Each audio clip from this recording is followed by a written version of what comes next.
Bem-vindo ao Conselho Consultivo. Portugal aproveitou juros em mínimos históricos para emitir mais dívida do que o previsto. No leilão desta quarta-feira, o Tesouro Português beneficiou do programa de estímulos do BCE, que está prestes a ser implementado, e do acordo entre Atenas e Bruxelas.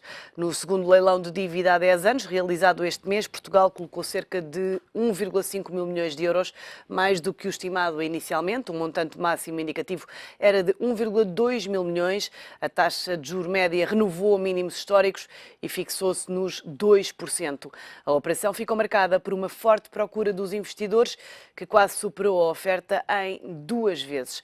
Com esta emissão, o Estado já garantiu 93% do programa de financiamento para este ano, em apenas 2 meses. É um dos temas para analisarmos no Conselho Consultivo de hoje, com os comentadores do ETV, Luís Todobon e Beja Amaro. Muito obrigada a ambos pela presença neste Conselho Consultivo. Beja Amaro, que leitura é que faz desta emissão? Portugal está a aproveitar bem as emissões de dívida este ano? Sem dúvida nenhuma, portanto, muito bem. Também teve sorte. E quando digo que teve sorte, de ter ido ontem, não ter ido hoje. Porque hoje, com um pouco colado às informações que vêm de Bruxelas, se calhar a taxa tinha aumentado um bocadinho, mas já lá vamos com certeza. Não, é evidente que sim, é evidente que está a aproveitar os ares que vêm da Europa, que vêm do mundo, porque realmente hoje, mesmo em termos internacionais, os mercados financeiros não têm muito onde colocar os seus excedentes. A periferia da Europa, tirando talvez os Estados Unidos da América, que tem, digamos que um sistema financeiro com características ligeiramente diferentes, não está sã. Há dúvidas sobre grande parte das economias brasileiras, chinesas, a própria Índia, etc. Portanto, os investidores que têm excedentes estão a aproveitar, digamos que também, aquilo que se está a passar na Europa, e apesar de tudo a Europa é ainda um paraíso em termos de economia e em termos de crescimento. Como é evidente, retiremos os Estados Unidos da América, que é uma outra questão. Portanto, está a aproveitar bem, sem dúvida nenhuma. Portanto, o BCE tem ajudado, a crise na Grécia tem ajudado, nós não temos feito muitas asneiras, as coisas estão bem aproveitadas. E eu diria até mais, se calhar não é por acaso que há umas semanas atrás, é também um prémio, portanto, de alguém se ter sentado na cadeira do lado esquerdo do Ministro das Finanças alemão, também ajudou a baixar as taxas. Portanto, todas estas coisas estão ligadas. Está-me a querer dizer que Portugal esteve mesmo colado à Alemanha? Eu não fiz crítica nenhuma. Eu limitei-me a dizer que foi também mais uma circunstância que ajudou, mas não foi a única, que ajudou, não fosse o BCE, portanto, a ter anunciado todo um conjunto de medidas, não chegava bem, se podiam sentar à direita e à esquerda, portanto, não havia problema, as taxas não baixavam como baixaram. Portanto, eu diria que há um estar positivo em relação aos mercados financeiros, em relação, portanto, a Portugal. Em relação às comparações com a Grécia, com a Irlanda, etc., com um país que nunca ninguém se fala, como é evidente não teve ninguém, digamos que seguiu um caminho próprio, que é a Islândia, também ninguém fala. É evidente que são países com características, todos eles, com características diferentes, com estruturas produtivas completamente distintas, porque muitas das vezes comparamos-nos com a Grécia, não é a mesma coisa, não temos as mesmas estruturas produtivas, não temos o mesmo estruturas produtivas e económicas que tem a Irlanda. Portanto, todas estas análises têm que ser feitas com alguma cautela se quisermos ser justos na análise e não politizar, melhor, não politizar, desculpa o termo, não partidarizar, portanto, as questões, porque politizar é outra história. Mas sabemos aproveitar, e muito bem. Luís Todobon, Portugal, pegando aqui nas palavras de Beja Amaro, deve aproveitar estes ares para reduzir custos e alargar prazos? Tem feito isso.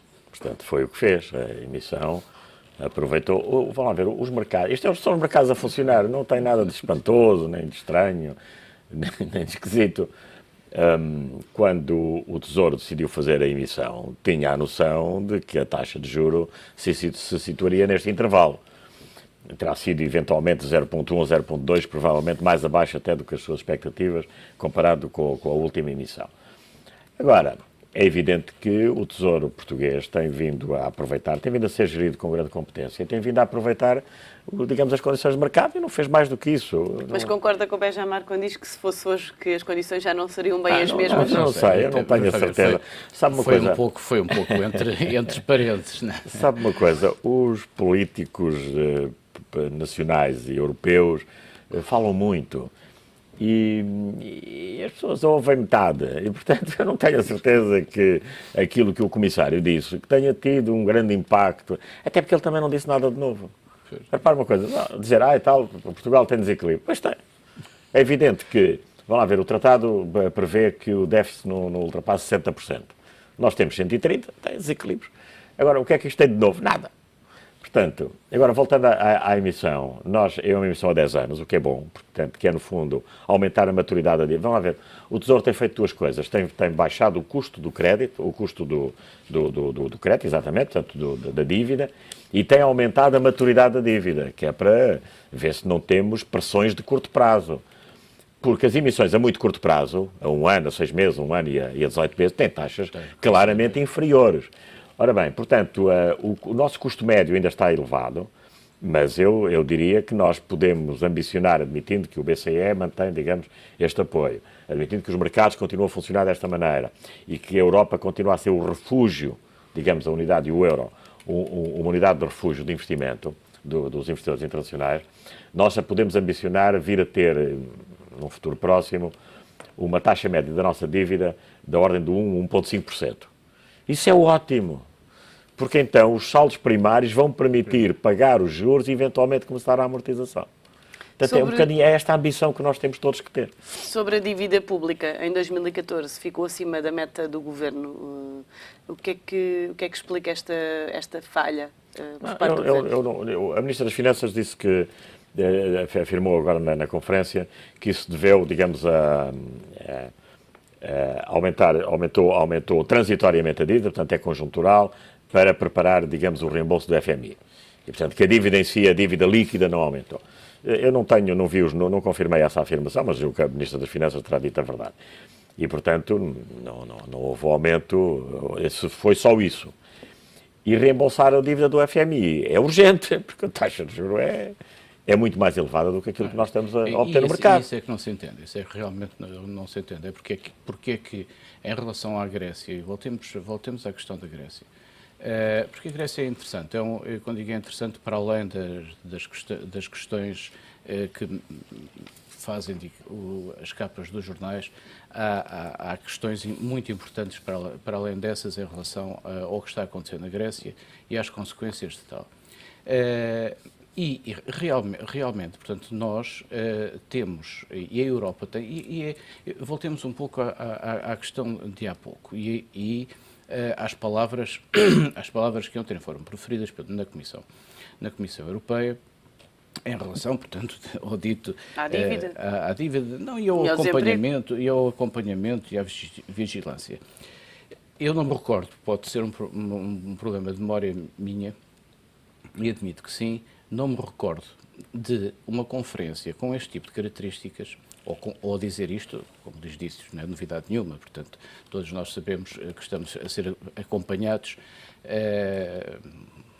porque o nosso vice-presidente, vice-ministro Paulo Portas, diz que nos últimos anos temos sido acompanhados demais.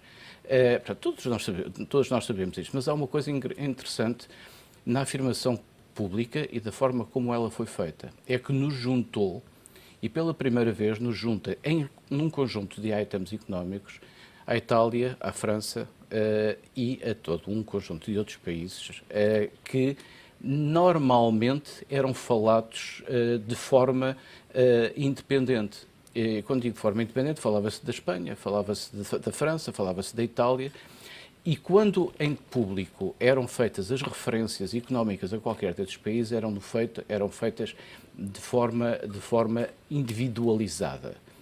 Pela primeira vez, e eu peço desculpa porque se calhar a falha é minha, mas eu não me lembro de termos sido incluídos, ou de haver um conjunto de países que foram incluídos dentro do mesmo pacote, sabendo todos nós que todos esses países estavam a ser acompanhados e há, digamos que, uma atenção da comunidade a olhar, da Comissão Europeia, a olhar para esses países.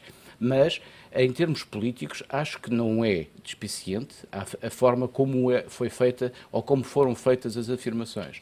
E isto tem a ver com a Grécia. Isto tem a ver que realmente com alguns paradigmas, e não só com as mudanças das troicas para instituições, etc., que também são importantes, não obstante muitas das vezes nós nos jornais e os nossos políticos desvalorizarem ou quererem desvalorizar a alteração da palavra ou da utilização de uma determinada palavra, porque instituição e troika são coisas completamente distintas.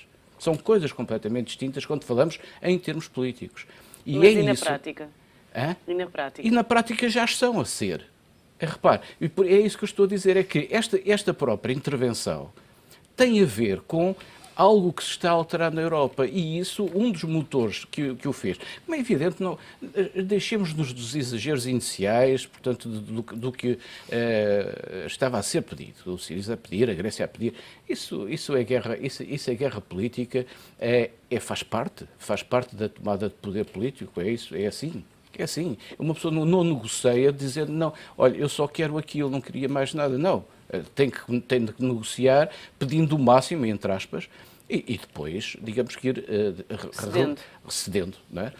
Mas antes de irmos à Grécia, eu gostava que fôssemos primeiro tem tudo isto. Também ao relatório da Amnistia Internacional, que está preocupada com o impacto da austeridade em Portugal. Como é que olha para as conclusões deste relatório, Luís?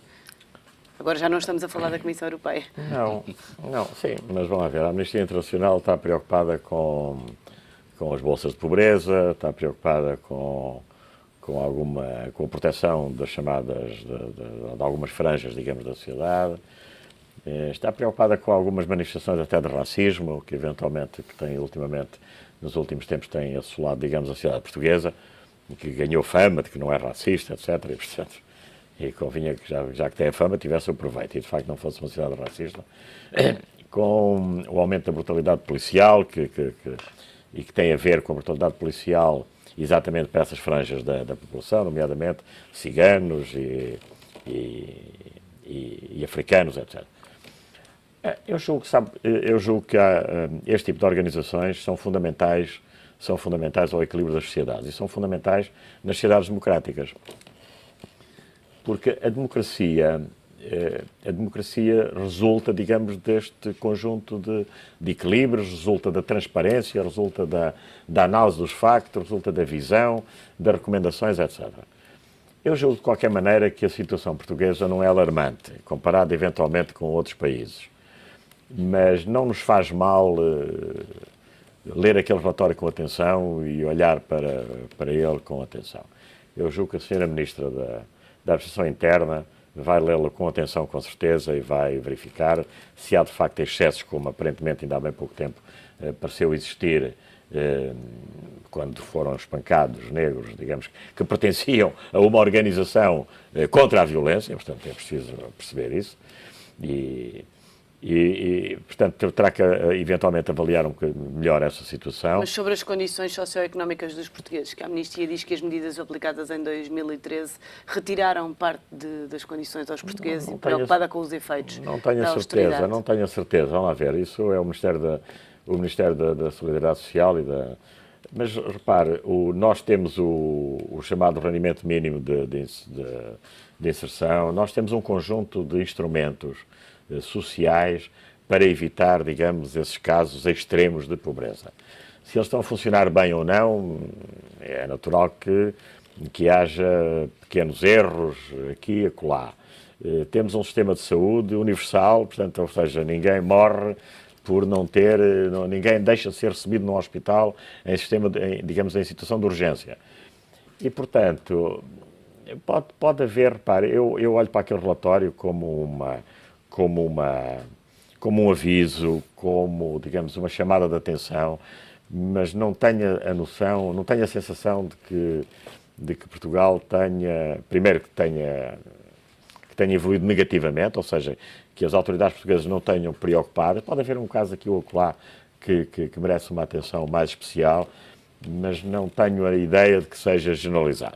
Agora, é evidente que a sociedade portuguesa toda ela empobreceu nos últimos anos. A verdade é que este relatório acaba por pôr em causa as palavras do ministro Poiares Maduro esta semana na conferência do Economist, que dizia que a crise não trouxe grandes desigualdades sociais.